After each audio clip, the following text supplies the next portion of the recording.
Right, with God's help, today we will conclude this beautiful speech given by the Lubavitcher Rebbe in 1991. It's talking about preparing for the month of Elul. And we said that especially in the month of Elul is a month of self-reckoning, inventory, on if we've really done enough to try to bring the future redemption, to appreciate God, to use the talents that God has given us, to see the Creator in every aspect of His creation, try to improve the world. Have we done enough to this degree? The Ani Ladodi, I give to my beloved. Dodi Li, God gives to me. Am I appreciating and utilizing what God is giving me, which is basically everything? It's not basically everything, it's everything. And then it said, the Rebbe said that even it's possible to unify both of these together, that we devote ourselves totally to God and God devotes himself totally to us. That's mainly what's going to happen in Mashiach, the whole idea of Mashiach. See, what the Rebbe is trying to get across to us over here is that God is not something other than the world. And it's only like for religious people to connect ourselves to. And conversely, the world is not something other than God. So if you're like a religious person, you shouldn't think that the world is like out of bounds. So there's like this divide in the world between normal people that think that the world is real and that God is, for if you need it, for like sort of not normal people, not realistic people. Then there's religious people that think, no, only God is real and the world is just a big, how do you say, a trap, a maze, an illusion, a mirage, a pitfall, punishment. So the fact is that neither one of these are true. The fact is God is creating the world every moment. God is infinitely, infinitely, infinitely more real than the world is. God creates all existence. But on the other hand, the most important thing there is to God, even though God is infinite and above infinite and everything, is this world. And not only this world in general, but every detail that's in this world. And that's what Moshiach is going to reveal. He's going to reveal that we are being created, and that we're being created for a purpose, and that we are very important to the Creator, every detail. Okay, that's what's going to be in the future, that we're going to see permanent truth in the world, everyone. There is gam limud, learning benogea lecheshbon tzedek of the month of Elul. Now we can learn about, we said it's the month of reckoning, so we can learn what type of reckoning are we supposed to make for ourselves. Have I really done what I'm supposed to? Have I really said what I'm supposed to? Have I really thought what I'm supposed to? Have I really felt? Have I fulfilled my obligation to the Creator? Well, this is the month to do it. This is the last month of the year, and this is the inventory month. What are you supposed to make? What type of inventory? It has to be especially in regard to Akiv, to the heels. Ikvus of the Mashiach, we said the heels of the Mashiach. Remember, we said before that the word heel implies two things. It implies the lowest level and it implies the highest level. In highest level, it's the lowest level of the body. Heels, we have no feeling of what God is. We have no conception. We have belief. We believe what God is. We have self-sacrifice. On the other hand, so that's the lowest. On the other hand, we have the highest. This is the generation. We're standing on the shoulders of all the merits of all the previous generations. We're right at the heels of the Mashiach.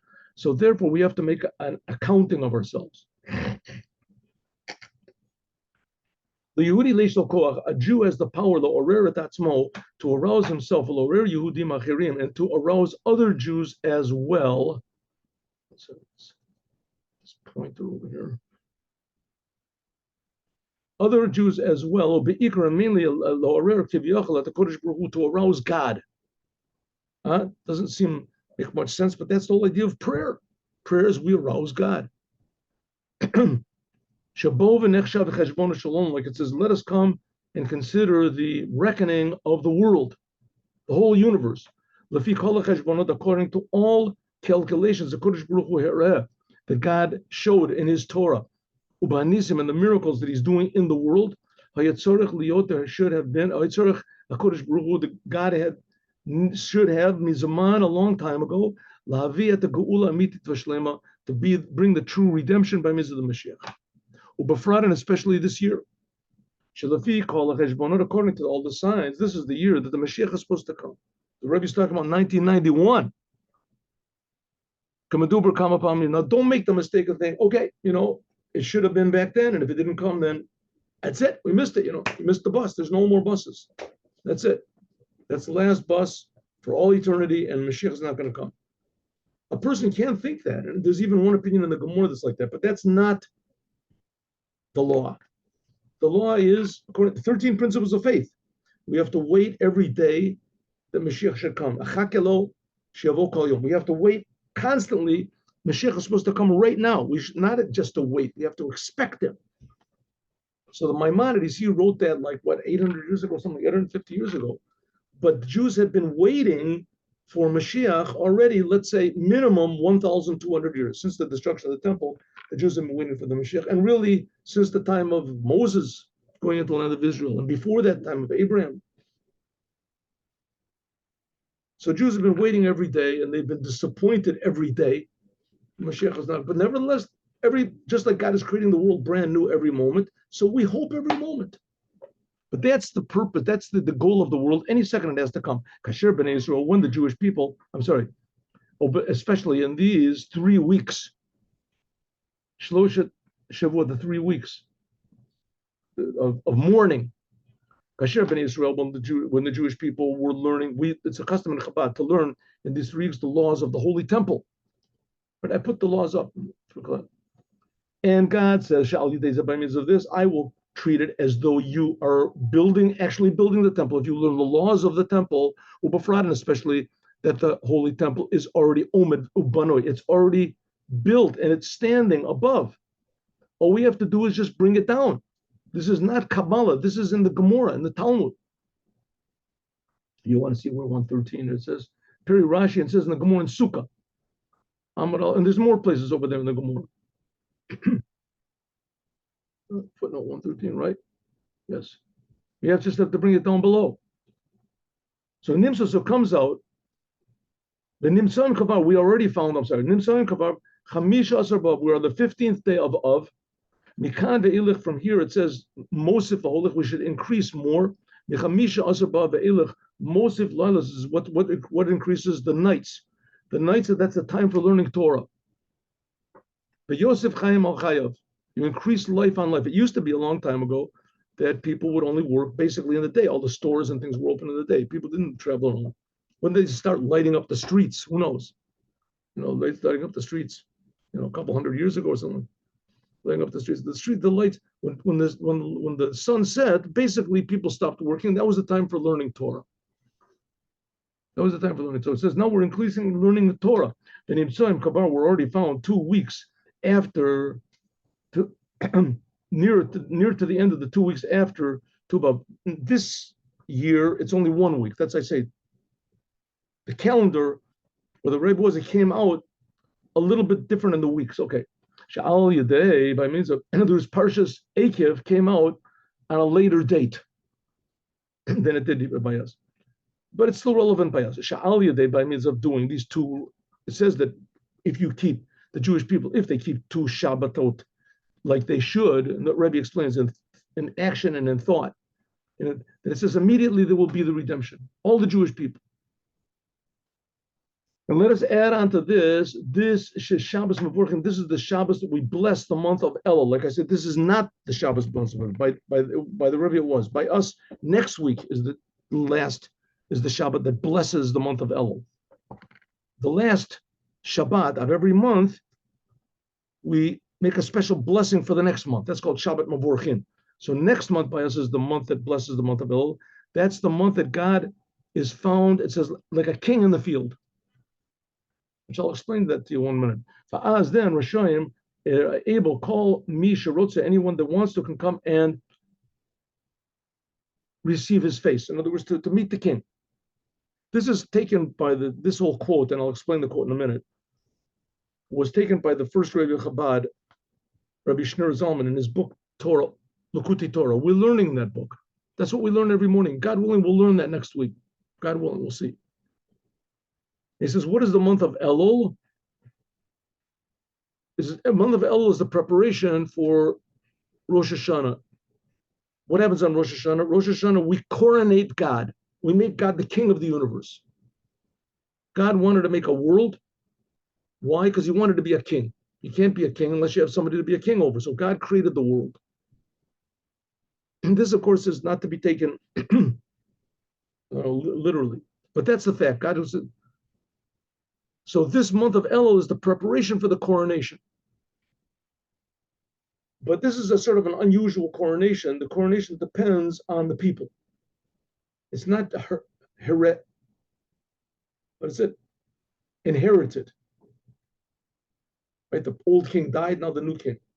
God became king of the world the first time. Before that, there was no such thing as a world, and there was no such thing as the king of the world. So he became it. But every year we repeat this. Right? The first year, Adam was born on Rosh Hashanah. That's what we celebrate Rosh Hashanah. That's the birthday of Adam, the sixth day of creation. Adam was born, created on Rosh Hashanah. So they didn't have to prepare for Rosh Hashanah because there was no one to prepare. Adam wasn't created. There was no one to prepare for. God wasn't the king yet. Right? God wasn't the king. I mean, like I said before, God didn't really exist, so to speak. God does not exist in any normal sense. God creates all existence. Of course, God exists. We pray to God, etc. But don't think we're praying to a person or some sort of a defined being. Right? A little bit, we know that God has kindness. God has awesomeness and things. Those are aspects of God. But to the essence of God, so to speak, it's not any existence in any normal way that we can understand what it means. It's the source of all existence. Ultimately, infinitely, intensely real. A little bit was revealed in Mount Sinai. God revealed himself. It was too much for the people. Okay, but nevertheless, on Rosh Hashanah, God has made a king. And now, after Adam was created, so the people have to accept the king. And but in order to do that, you have to know who the king is. So God makes a campaign program in the month of Elul, and he comes out to the people. They used to come out to the people, give out cigars and kiss babies and things like that. Well, God goes out and he gives kisses to everybody. The month of Elul says the king is in the field. That's what it says the month of Melech Basadeh. The king is in the field. Okay, what this means exactly that the king is in the field is explained in Lakuti Torah. We'll learn about this. That there's a city and that there's a desert and there's a field which is in the middle. Different levels of humanity. And Rosh Hashanah says God, the king is in the city. He goes back to his palace. And the rest of the year, we're sort of in the desert. But now the king comes out to the field. He comes a little bit to the people, and we have to go from the desert to the field. There's different explanations of what it is, but the main point is that God makes himself accessible. There's also a downside to that, is that a king is going around advertising. What type of a king is that? So, okay, that's the downside of it. But that's the downside of it. God is not so royal and awesome in the month of Elul. Ani Ladodi, God shows us his love. And God is out in the field and he receives everyone with a pleasing face. And Mari Panim Kolam. You don't believe there's a creator. In the month of Elul, the creator is easily accessible. That's the month of Elul. That's what we're preparing for. In addition to this, of course, what are we preparing for? To coronate the king of the universe. So Nosaf this that we're found now in a Beit Knesset within 770, a Beit HaMidrash, place where they learn, a Beit Ma'asim Tovim, where they decide to do good deeds. Ubi especially in it with so many Jewish people. We're all here together. So now a Jew, we should accept on ourselves. Now we can accept, in this place, the power, the ability, the enthusiasm and the inspiration,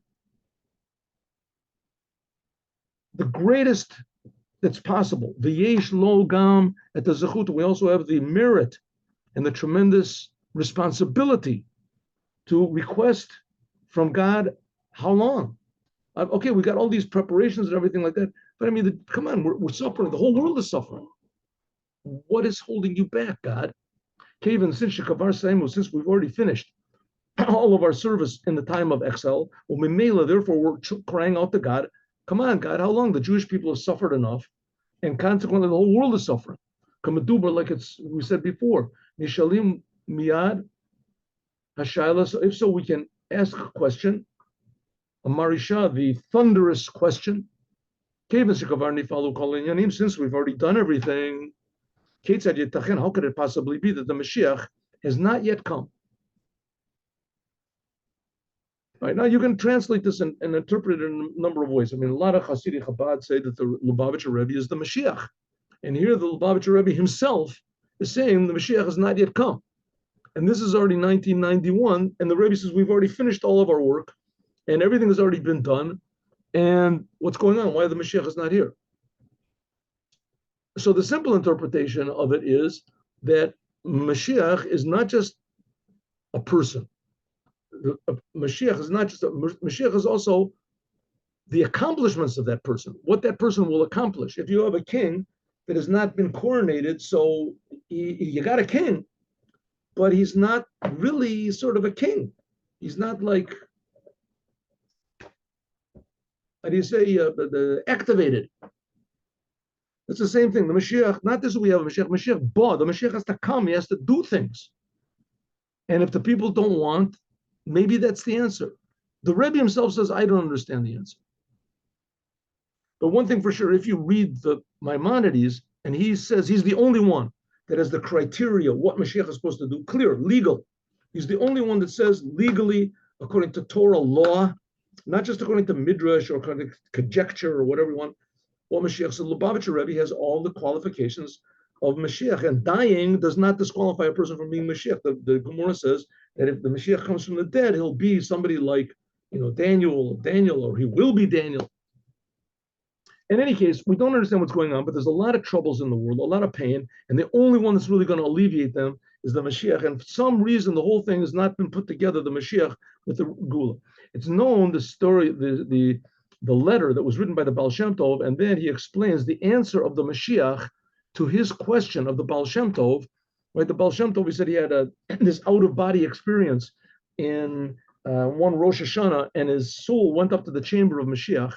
It seems that from this it's very clear the Baal Shem Tov was not Mashiach. He was not a candidate for Mashiach.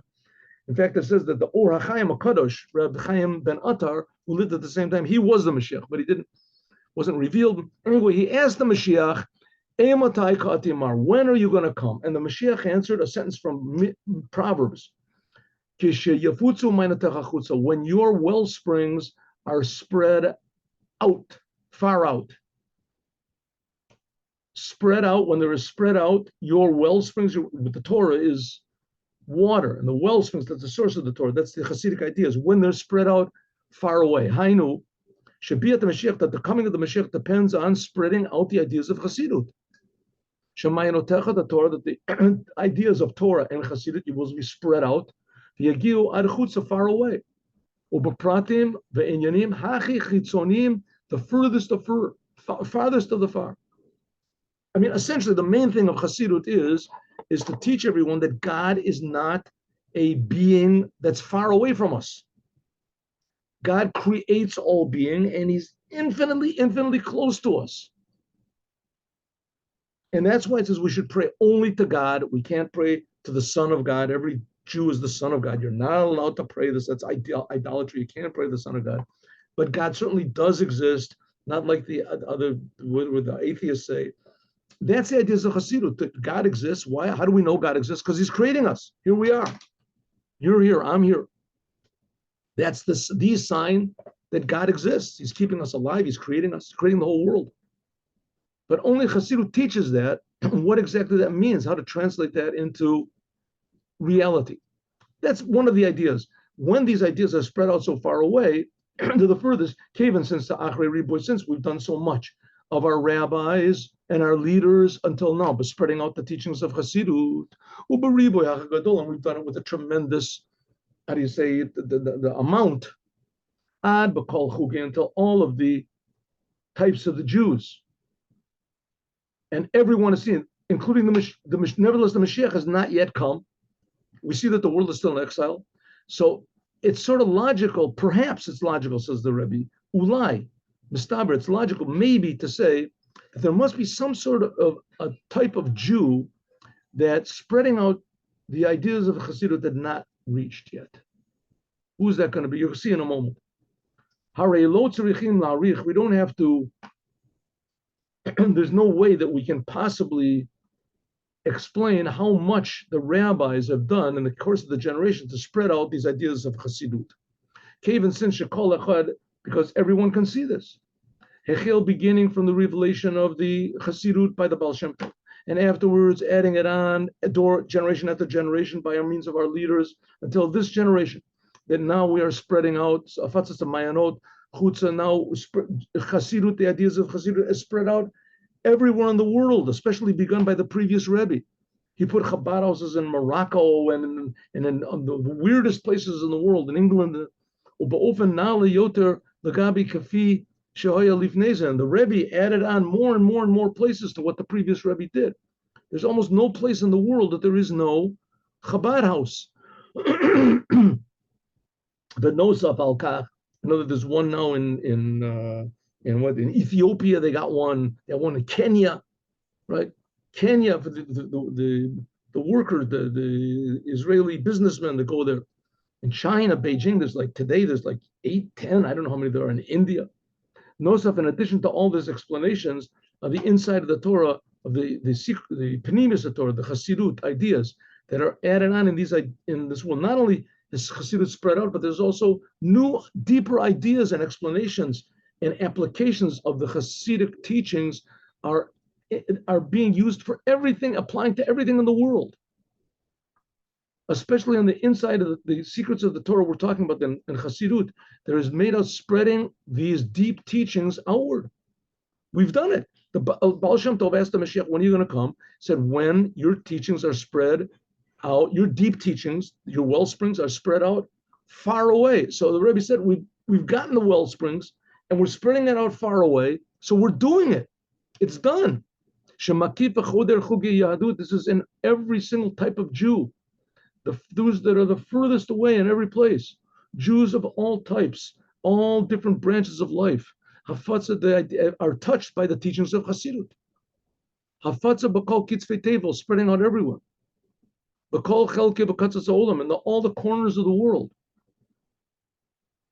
Even more, the ideas of Hasidut have been translated into all of the nations of the world. This means that everyone can approach them, even non-Jews. By means of all this, the teachings of Hasidut have reached everywhere, everyone, all the different types of Jews, to the furthest of the furthest of the furthest away of Jews, in a way that every single Jews that don't even know that they're Jewish. And suddenly they read some idea in Hasidut. What is this? This is Hasidut. What is Hasidut? It's a teaching of Judaism. Judaism, what is Judaism? Judaism, God gave to Abraham everything. Why are you so interested? Because my grandmother told me that her grandmother said that we're Jewish, that she was Jewish. No matter where it is, the teachings of Hasidut somehow or other have reached. Right? Even if you see somebody putting on tefillin, a Jew putting on tefillin on somebody in the street, and they ask him, can you tell me, sir, why are you doing this? Maybe you want to increase your numbers. What's your ulterior motive? He said, no, I just want to wake up the guy's Jewish soul. That's what it says in Hasidut. Every Jew wants to do the commandments. That's an idea of Hasidut. Yesh lo hakoach, therefore the Hasidut has the power. Now, even if temporarily it's not revealed, every single Jew in the world can apply something of Hasidut to himself, even though that it hasn't actually happened, but it's there in potential. Everyone has been touched somehow or other by these ideas, whether they like them, they don't like them. Even since after all this, after everything we've done is spread out Judaism everywhere, and we've done it in the greatest amount. The Mashiach still has not come. We see that we're still in exile. So maybe there's one place, one type of Jews, one branch of life that to it, the teachings of Chassidut have not reached. Maybe this is what's preventing the Mashiach from coming. What is this? Ultimately, I thought, says the Rebbe, that maybe that there's one type of a whole entire category of Jews that have not, that the ideas of Chassidut are inaccessible to them. There's a whole type of letters, writing letters. It's been translated into every language, right? Says Rebbe, not exactly. There's one language that has not been translated in. One, what she'elav adayin lo higiu Torah Chassidus, and what is that? And there are people that are, God forbid, that they can't see. People that are blind. It's called sagi nohor. In language, it's using a positive term to describe a negative thing. Sagi nohor means a lot of light. So that's what the blind people are called, sagi nohor. For these people, there has been developed, invented a new type of writing, which is called Braille. That in it, there's letters that they stick out. And that even a person that's blind, God forbid, he is able to feel these letters and he can read. So it's understood that this is a whole new category of spreading Chassidut out. Even more, this in a way is the furthest out you can have. People, like it says, from the fact that after all of our work that we've done in spreading out Judaism, that by means of this, it's reached to every place, somehow or other, for some reason, it has not reached blind people. I mean, blind people, they can come to classes and they can learn, but they can't sort of go over the material unless they listen to it. They can't do it on Shabbat. They're religious. So now there is a new novelty in the last generations, and just the last few days, says the Rebbe, that a Tania has been printed in Braille. And by means of this is spread out the teachings of Chassidut, that this will reach a new type of people, a whole new category of people, blind people. Shagam, that also this Tanya has not yet been learned by every single Jew, which is relevant to this. But the fact, the etzem inyan, that there is in the world, Metziut so Sefer Tanya, that exists, Sefer Tanya in Braille, and even though there's a very few copies, when the Rebbe said this, that were available, now I think anybody who wants to buy it can buy it. I don't know exactly how. As Gufa, maybe it brings the Mayan, the well springs of Chassidut, also to this type of person, to the outside. But Noten, it gives the possibility that the Mayanot, the teachings, the deep teachings of Chassidut, that will be accessible even to those Jews, Hanimtzaim, which are found, God forbid, they're blind. I know some people like that personally.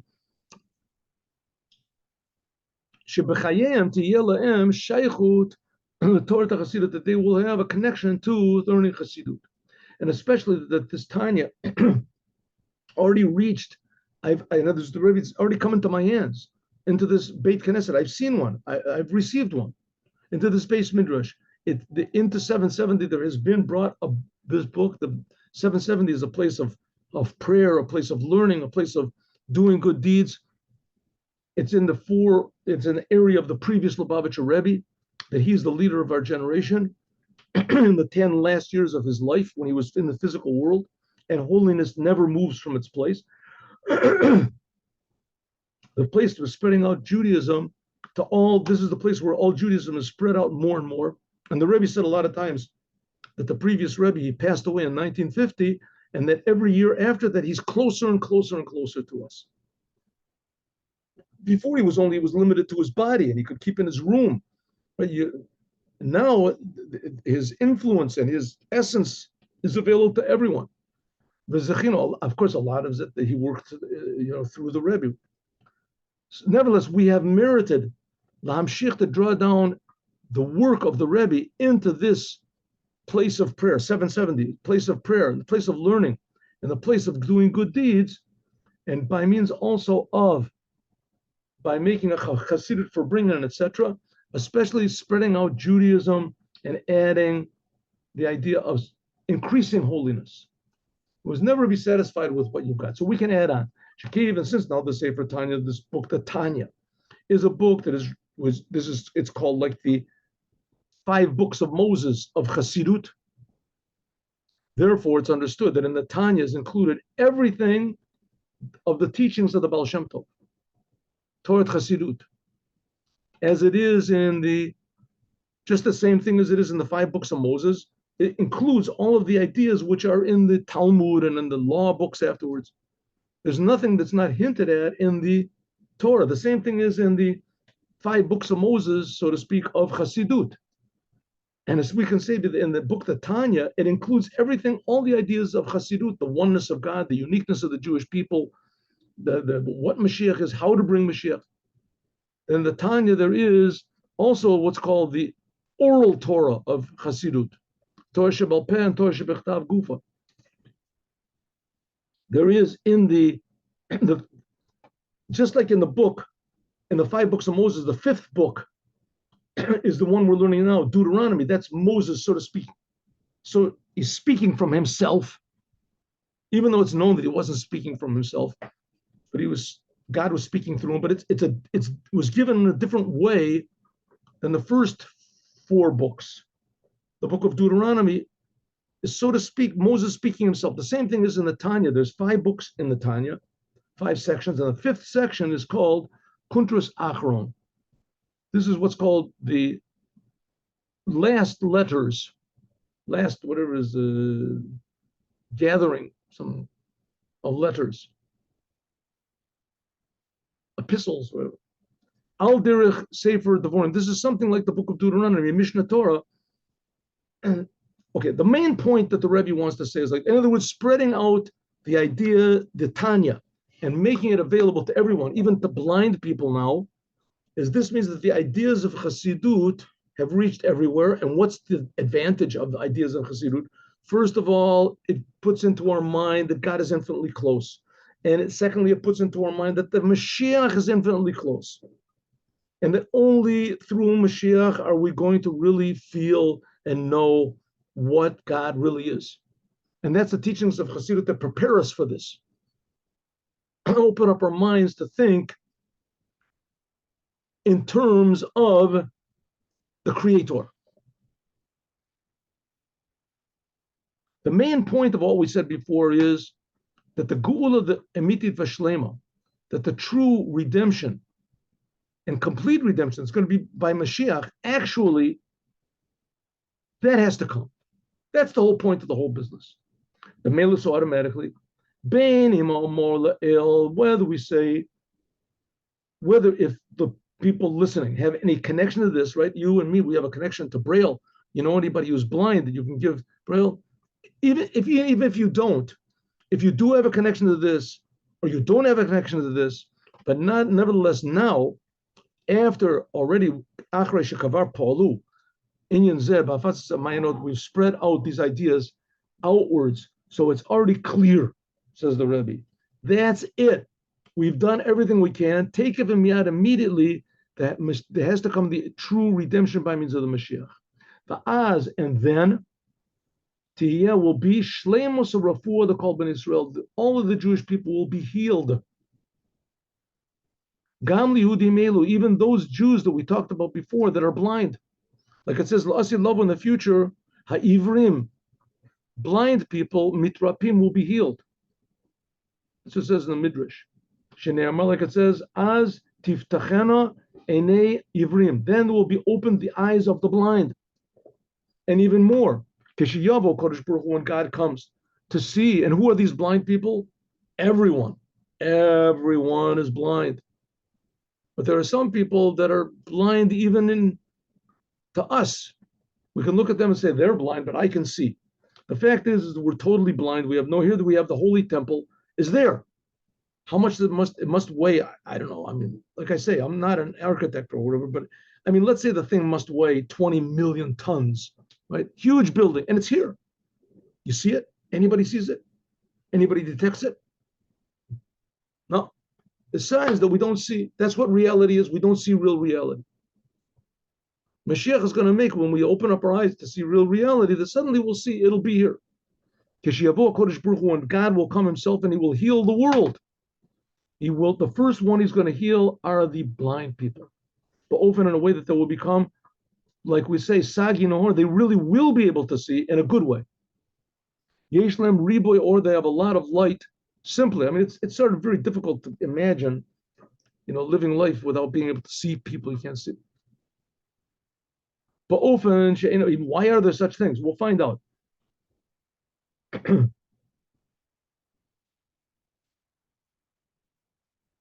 They'll be able to see even more than everybody else. So automatically, they will be able to read and to learn Torah, even with regular letters. They won't need Braille letters. And says the Rebbe, to make a comment, to explain, Sha'az, then, at the time of the redemption, the fact is, you won't really even need the written words. Kavan says, Shekol ben Yisrael, all the Jewish people, Yishma'u Torah mi'atzmos u'ma'uz. Every Jew will hear and feel the Torah from its essence. It says that a child, before he's born, that it says in the Gemara, right before the first sentence of the Tania, that they give him an oath.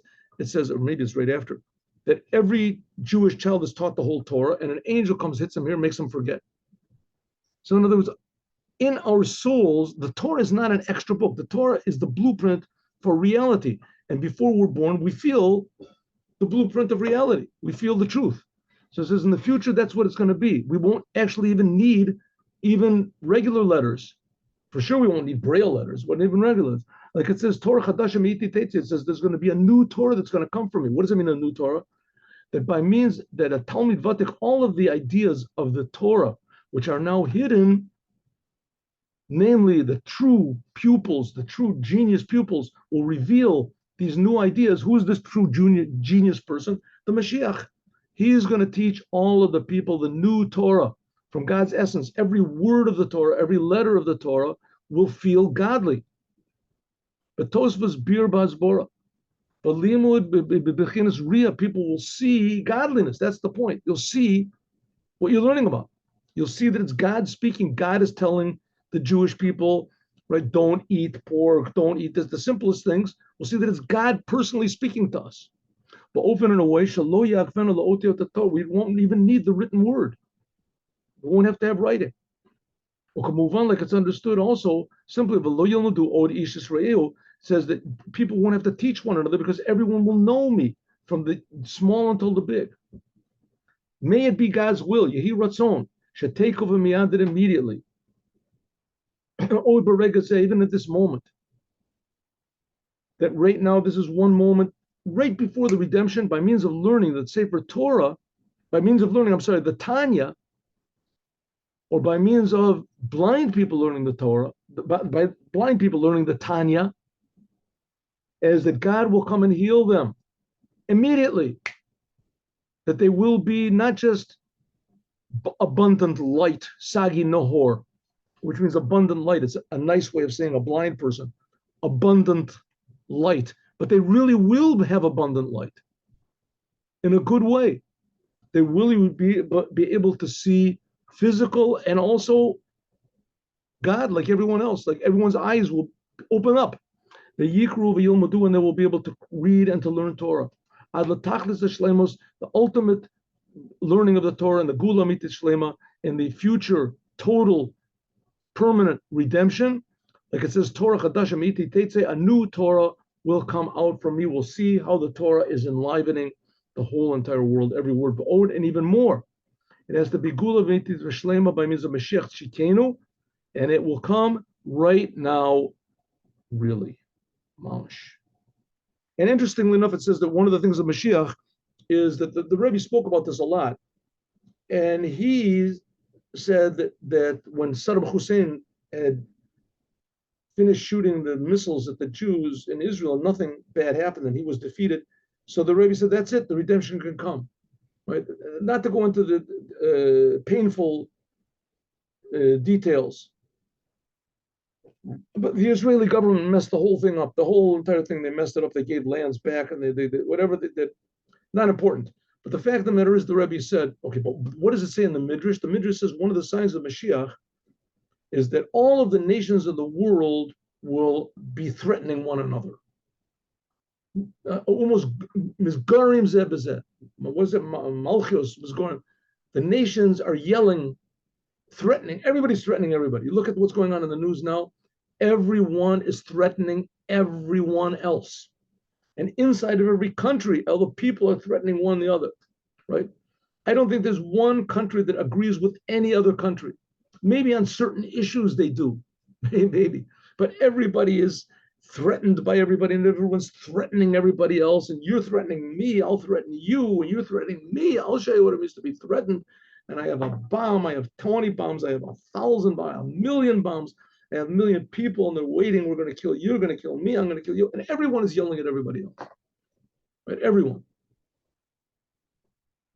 And that's one of the signs that Mashiach is coming. God willing, all the Jews in America and the whole world will wake up. Not so hard. Like it happened in Russia. Right? In Russia, the Jews were like, how do you say, buried under 70 years of communism, and all of a sudden they just woke up. And now Jews are, there's Chabad houses all over in Russia. So that'll happen in the whole world. It's supposed to happen any single instant with Mashiach now. And now let's do the Yom Yom.